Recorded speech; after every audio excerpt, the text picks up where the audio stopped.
शराब नीति केस में राउज एवेन्यू कोर्ट ने दिल्ली के मुख्यमंत्री अरविंद केजरीवाल की ईडी कस्टडी 4 दिनों के लिए बढ़ा दी है। अब से वो 1 अप्रैल तक ईडी की हिरासत में रहेंगे। इससे पहले कोर्ट में 39 मिनट तक सुनवाई चली। इस दौरान केजरीवाल ने खुद अपने केस की पैरवी की। केजरीवाल ने ईडी की जांच पर सवाल उठाते हुए कहा कि इस केस में मेरा नाम सिर्फ 4 जगह आया है। राघव मुंगटा के 7 बयानों में 6 बयान में मेरा नाम भी नहीं है, लेकिन 7वें बयान में अचानक मेरा नाम लेते ही उसे जमानत मिल गई। केजरीवाल ने यह भी सवाल उठाया कि क्या सिर्फ बयानों के आधार पर एक मुख्यमंत्री को गिरफ्तार करना काफी है। उन्होंने ईडी पर आरोप लगाते हुए कहा कि ईडी का मकसद मुझे फंसाना है। वहीं केजरीवाल के जवाब में ईडी ने कहा कि मुख्यमंत्री कानून से ऊपर नहीं है। ईडी ने कोर्ट में दावा करते हुए कहा कि केजरीवाल ने खुद 100 करोड़ रुपए की रिश्वत मांगी थी और हमारे पास इसके सबूत हैं। कोर्ट ने दोनों पक्षों की दलील सुनने के बाद अपना फैसला सुनाया। तो ईडी का मकसद किसी भी तरह फंसाना है। रुंगटा जिसने 6 बयान में मेरा नाम नहीं लिया, लेकिन 7वें बयान में जैसे ही मुंगटा माफ कीजिए उसने मेरा नाम लिया, उसके बाद ही मुझे गिरफ्तार किया गया। क्या एक मुख्यमंत्री को, सिटिंग मुख्यमंत्री को गिरफ्तार करने के लिए सिर्फ बयान काफी होने चाहिए? तो आज अपनी पैरवी खुद दिल्ली के मुख्यमंत्री अरविंद केजरीवाल ने कोर्ट में की और उसके बाद भी उनको अभी 4 दिन की रिमांड में भेज दिया गया है। 1 अप्रैल तक वो ईडी की रिमांड में रहेंगे। और आज जो कोर्ट में दलील लेकर कि सरकार जो है जेल से चलाई जा रही है, उसको हाईकोर्ट ने रिजेक्ट कर दिया और कोर्ट ने कहा कि अगर कोई संवैधानिक संकट है तो राज्यपाल या राष्ट्रपति फैसला लेंगे। वहीं केजरीवाल और आम आदमी पार्टी पर बीजेपी ने हमला बोला है। बीजेपी का कहना है कि केजरीवाल अपनी पत्नी को मुख्यमंत्री बनाना चाहते हैं। क्या मनीष सिसोदिया जी का बेल जो कोर्ट नहीं दे रही है, उस जज महोदय को वो राजनीतिक बोलना चाहते हैं? क्या संजय सिंह को जो कोर्ट बेल नहीं दे रही है, उनको अरविंद केजरीवाल राजनीतिक बोलना चाहते हैं? अगर ऐसा वो कर रहे हैं तो सिर्फ और सिर्फ जो भी थोड़ा मोड़ा समय बचा है वो दिल्ली की जनता और पब्लिक की आंखों में धूल झोंकना चाहते हैं और कोर्ट के माननीय जजेस का अपमान कर रहे हैं। कोर्ट को भी कंटेम्प्ट ऑफ कोर्ट लेना चाहिए। ये सारा देर लेट लतीफी हो रही है और सारा जो हमारे अध्यक्ष जी ने कहा नौटंकी, वो नौटंकी इसी बात का है कि आप स्वीकार कर लो हमारी पत्नी को। और वैसे भी वो बैठने तो लगी हैं। आतिशी जी का कोई हमने प्रेस कॉन्फ्रेंस उस चेयर पे बैठ के नहीं देखा जिस चेयर पे अरविंद केजरीवाल जी की पत्नी ने बैठ के प्रेस कॉन्फ्रेंस किया है। वही चेयर जिस पे अरविंद केजरीवाल जी भी कभी बैठ करके तमाम झूठ बोला करते थे। तो इसी बड़ी खबर पर जी न्यूज के 2 संवाददाता मेरे साथ लाइव जुड़ रहे हैं। मेरे साथ कोर्ट से अरविंद सिंह जुड़ रहे हैं और साथ ही बलराम पांडे भी मेरे साथ लाइव है। अरविंद, आपका रुख करना चाहूंगी। आज कोर्ट में खुद दिल्ली के मुख्यमंत्री अरविंद केजरीवाल ने अपनी दलीलें दी हैं और एक जिसे कहा जाए कि बहुत मजबूती के साथ उन्होंने अपनी बात रखी। हालांकि कोर्ट ने उनकी बयान को या कहिए कि उनकी दलील को नहीं माना और ईडी को एक बार फिर 1 अप्रैल तक रिमांड दे दिए। लेकिन आप आज कोर्ट पर क्योंकि नजर रखे हुए थे, हमें बताइए कि क्या कुछ आज वहां पर हुआ। देखिए, महत्वपूर्ण बात यह शोभना जी कि अरविंद केजरीवाल ने अपना बयान जरूर दिया, लेकिन उन्होंने साथ में ये कहा कि वो रिमांड अर्जी को अपोज नहीं कर रहे हैं। और चूंकि अरविंद केजरीवाल की तरफ से अभी कोई जमानत अर्जी दाखिल नहीं की गई है, तो ऐसे में सिर्फ कोर्ट के सामने ईडी की रिमांड अर्जी थी और उसी के मद्देनजर कोर्ट ने रिमांड पर जाने का आदेश दिया है। रिमांड अवधि को 4 दिन तक और बढ़ा दिया है। आज ईडी की तरफ से एएसजी एसबी राजू पेश हुए थे। उनका ये कहना था कि अरविंद केजरीवाल जांच में सहयोग नहीं दे रहे हैं। 23 मार्च से 24 मार्च को, 25 मार्च को, 26 मार्च को, 27 मार्च को 5 बार उनका बयान दर्ज किया गया, लेकिन सवालों के जवाब वो सीधे सीधे देने से बचते रहे हैं। उनका यह भी कहना था कि 4 डिजिटल डिवाइस के पासवर्ड अभी तक अरविंद केजरीवाल ने नहीं दिए हैं। सिर्फ उनकी पत्नी का मोबाइल मिला है, उसका जो डेटा मिला है उसको एग्जामिन किया जा रहा है। और अरविंद केजरीवाल का यह कहना है कि अपने वकील से मशवरा कर बताएंगे कि पासवर्ड दिया जाए या नहीं दिया जाए। कुछ और लोगों से आमने सामने बैठाकर पूछताछ करना जरूरी है, इसलिए 7 दिन की रिमांड की मांग की थी ईडी की तरफ से। अरविंद केजरीवाल ने जो बयान दिया, अगर उसका सार ये है कि जिन गवाहों के बयान के आधार पर ये गिरफ्तारी हुई है, उनकी क्रेडिबिलिटी पर उन्होंने सवाल खड़े किए हैं। उन्होंने ये कहा है कि ये चारों लोग कभी इस घोटाले में आरोपी हुआ करते थे। इनके जो शुरुआती बयान है उसमें मेरी भूमिका का कहीं कोई जिक्र नहीं है। फिर एक है कि ये सरकारी गवाह बनते हैं, एक ऐसा बयान देते हैं जिसमें मेरी भूमिका पर सवाल खड़े होते हैं और उसके बाद इनको जमानत मिल जाती है। यानी वो सीधे तौर पर आरोप लगा रहे हैं कि ईडी मनमाफिक समझना चाहूंगी। बड़ी जानकारी आपने समय मेरे दर्शकों को दी है कि दिल्ली के मुख्यमंत्री अरविंद केजरीवाल ने जमानत का विरोध, मतलब ईडी की जमानत उन्हें मिले इसका विरोध ही नहीं किया। इसके पीछे आप क्या रणनीति देख रहे हैं अरविंद केजरीवाल की? क्योंकि वकीलों की एक लंबी फौज उनके साथ है। उस दिन सुप्रीम कोर्ट से भी उन्होंने अर्जी वापस ले ली थी अपनी, आज भी वो विरोध नहीं कर रहे हैं। इसको कैसे समझा जाए? क्या टेक्निकलिटी है इसमें?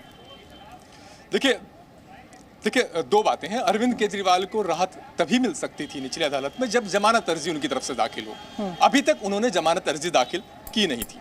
ऐसे में दो ही विकल्प थे। ईडी दो ही मांग कर सकती थी कि रिमांड पर आगे रिमांड की अवधि और ज्यादा बढ़ाई जाए, या फिर वो ये बात करती कि कोर्ट से निर्देश की मांग करती कि अरविंद केजरीवाल को जुडिशियल कस्टडी यानी जेल भेज दिया जाए। यानी दो ही विकल्प थे।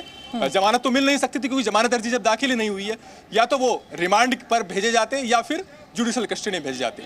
अभी ईडी के पास 14 दिन तक का वक्त था रिमांड अवधि के लिए, सिर्फ 6 दिन ही उनको मिले हैं। ऐसे में यह भी जाहिर था कि ईडी रिमांड पर और आगे बढ़ाए जाने की मांग करती।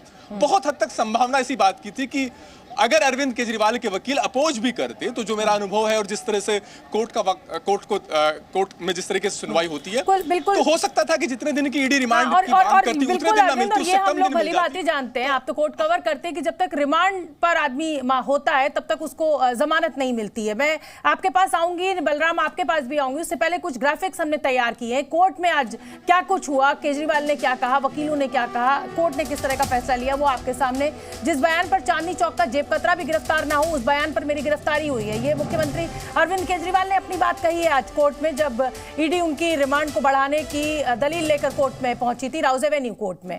तो अरविंद केजरीवाल ने बड़ा बयान दिया है। बलराम का मैं रुख करना चाहूंगी। बलराम, कुल मिलाकर पूरी की पूरी आम आदमी पार्टी जो है वो ये साबित करने में लगी हुई है कि साहब ये राजनीति से प्रेरित गिरफ्तारी है और कुछ भी नहीं। जिस तरह से अरविंद भी बता रहे हैं कि जिन सरकारी गवाहों के नाम लिए गए और उनकी क्रेडिबिलिटी पर सवाल उठाया गया, कुल मिलाकर अब ये जो झगड़ा है ये लगातार अब तो काफी बढ़ गया है। लेकिन हाईकोर्ट को लेकर, जो हाईकोर्ट से जो आज फैसला है, उस पर मैं आपसे जानकारी चाहूंगी कि फैसला जो है वो राष्ट्रपति और राज्यपाल ही कर सकते हैं अगर सरकार जेल से चलनी है या नहीं चलनी है।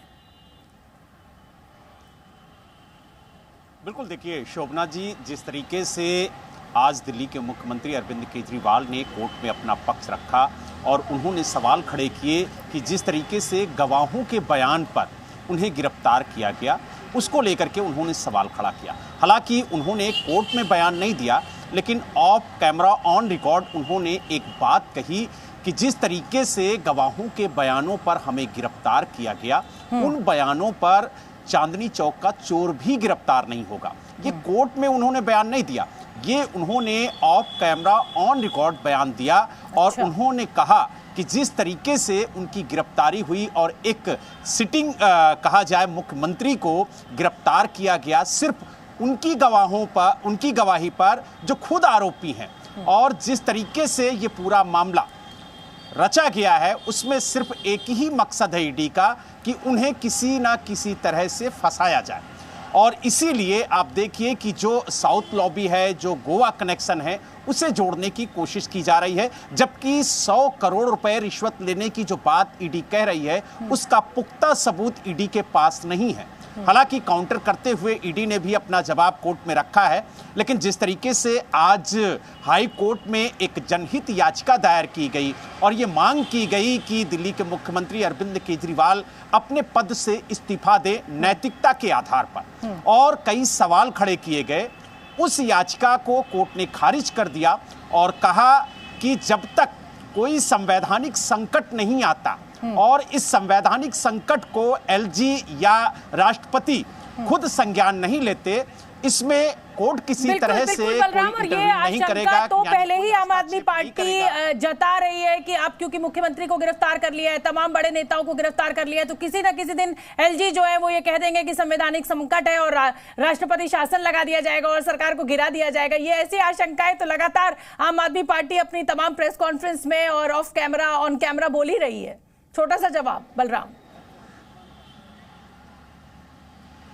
बिल्कुल, देखिए आम आदमी पार्टी लगातार ये कह रही है कि सिर्फ दिल्ली की सरकार को गिराने की कोशिश नहीं की जा रही है, बल्कि पंजाब की सरकार को भी गिराने के लिए जो विधायक है उनको फोन किया जा रहा है, उन्हें प्रलोभन दिया जा रहा है। तो ये आरोप तो लगातार लगाए ही जा रहे हैं। और आपने देखा होगा कि जिस तरीके से बीजेपी के नेताओं ने एलजी से शिकायत की और कहा कि जो मुख्यमंत्री का दफ्तर इस्तेमाल किया जा रहा है, ऐसा लग रहा है जैसे हाईजेक कर लिया गया हो। तो एलजी साहब ने स्पष्ट कहा है कि हम जेल से सरकार नहीं चलाने देंगे। तो कहीं ना कहीं जो आरोप आम आदमी पार्टी लगा रही है, बिल्कुल, और बलराम, एलजी और अरविंद केजरीवाल का जो झगड़ा है वो भी किसी से छुपा हुआ नहीं है। अधिकार को लेकर, दिल्ली सरकार के अधिकारों को लेकर किस तरह से अध्यादेश लाया गया सुप्रीम कोर्ट के फैसले के ऊपर, वो भी किसी से छुपा हुआ नहीं है। तो कुल मिलाकर आने वाले दिन जो है वो दिल्ली के लोगों के लिए जरूर मुश्किल भरे रहने वाले हैं, क्योंकि मुख्यमंत्री जेल के अंदर है।